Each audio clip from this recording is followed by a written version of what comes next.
Jerry had a simple trick that made his solos not just sound melodic, but feel more alive. It's something that any guitarist can use to turn improvising into real music instead of just running notes. So let me show you how it works.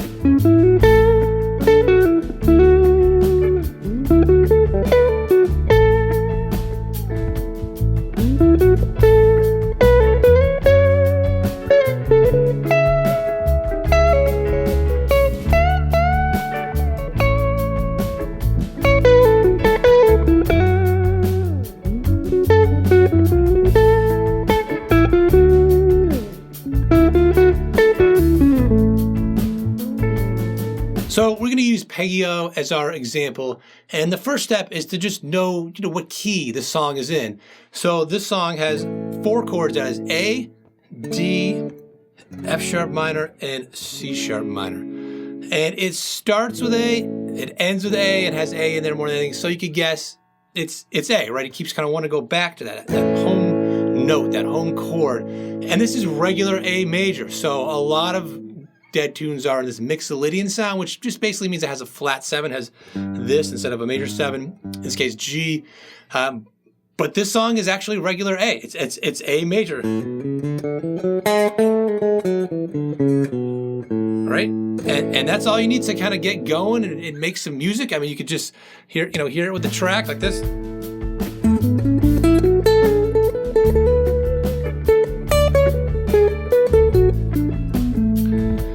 But, just run up and down. It's like, it's okay, but that wasn't really great music. So just knowing the scale, it's not necessarily going to equal great music. And Doug, a student who took my Grateful Dead Guitar Fundamentals course, he said that he used to struggle to make solos sound like anything, but now he can play through Casey Jones with the vocal melody and it sounds great, and that's a real testament to not just playing around with scales, but focusing on other things.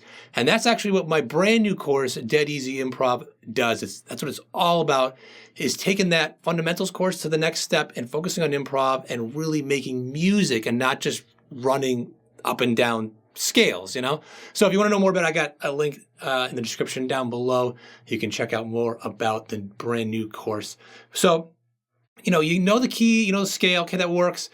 One thing that I believe in that really makes music a lot easier is to simplify things. So we can actually simplify that major scale with the pentatonic. So say we're up here again, there's like a big Jerry spot, and you've got this scale, right?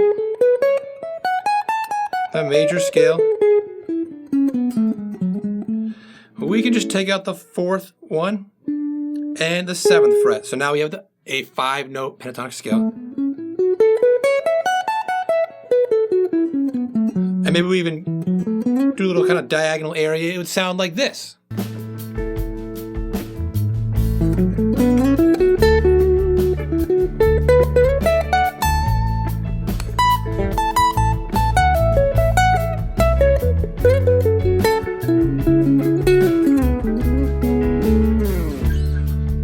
And it's like, all right, to me, that's actually better. It's just a different sound than playing the full scale. One's not necessarily better than the other, but it does make it a little bit easier. And again, if you're looking for really easy, dead easy improv approaches, check out the course. Again, the link I put in the description down below.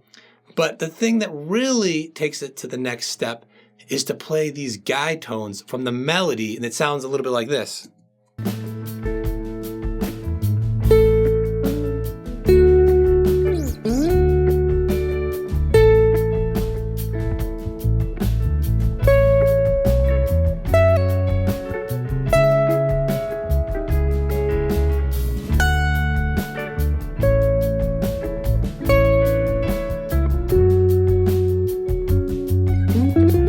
You could mix it up.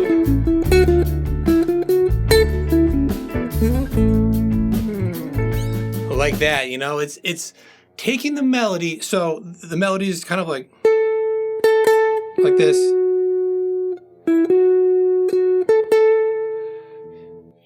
And so on. And really hearing those notes that really are hanging on it for each chord, the notes that are really underneath it all, that's guiding it. And that is just this. And, finding a chart, having these mapped out, or trying to look at a chart with a melody, it's helpful. But the best way to do this is just use your ear. So listen to the melody and try to just sing that note that you hear guiding it through there. And if you can then figure it out on guitar, apply it to the guitar, it becomes more an extension of you. And that is your guidepost so that you can just play around that. You can then take the, major scale in this case, or just the pentatonic.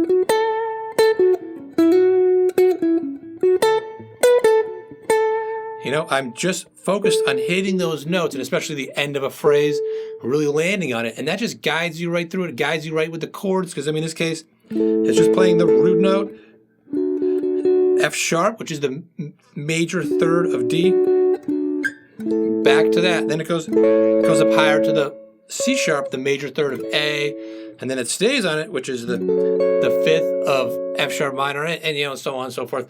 Knowing all that theory, it's helpful, but you don't need to know all that.